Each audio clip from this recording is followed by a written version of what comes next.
सुप्रभात. श्री परमरहस्य वाचन अध्याय 14वा श्लोक क्रमांक 8 ओवी क्रमांक 23.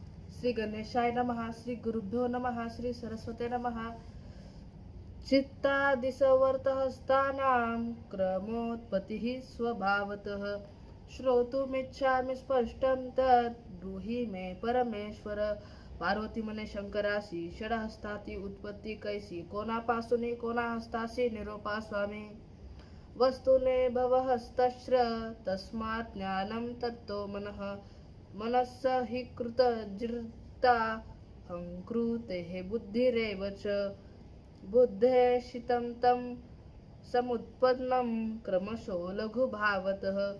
एतहस्तस्य विज्ञानम् अतिसूक्ष्मं वरानने.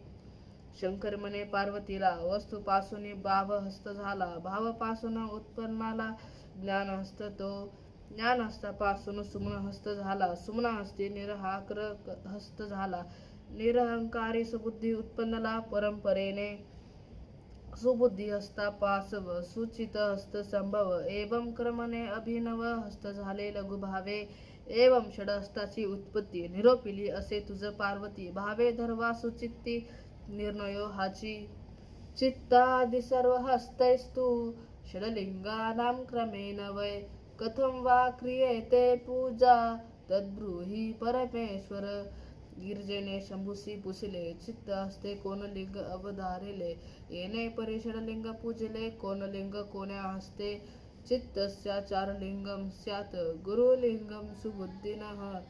शिवलिंगम निरंकारो मनोहस्तेन जंगमम्.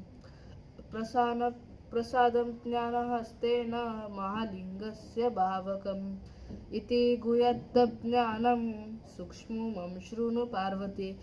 शिव म्हणे, ओ गिरिजे, चित्त हस्ते आचारलिंग अवधारिजे, सुबुद्धी हस्ते गुरुलिंगा पूजिजे, पुढारी एक शिवलिंग पूजिजे, निरंकार हस्ते सुमन हस्ते जंगमलिंगाते, ज्ञान हस्ते प्रसादलिंगाते अवधारिजे,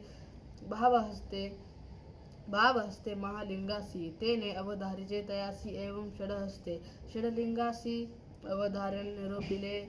हे अंतर्गुह्य माझे ज्ञान, अनंत अत्यंत सूक्ष्म प्रमाण, ते तुझे केले निरोपण. तू भक्तराज म्हणून या भक्ती विश्वास सेविन, हे श्रवणी न पडे निरोपण. तुझ प्रेम मज म्हणून बुद्धी तसे तुझला हे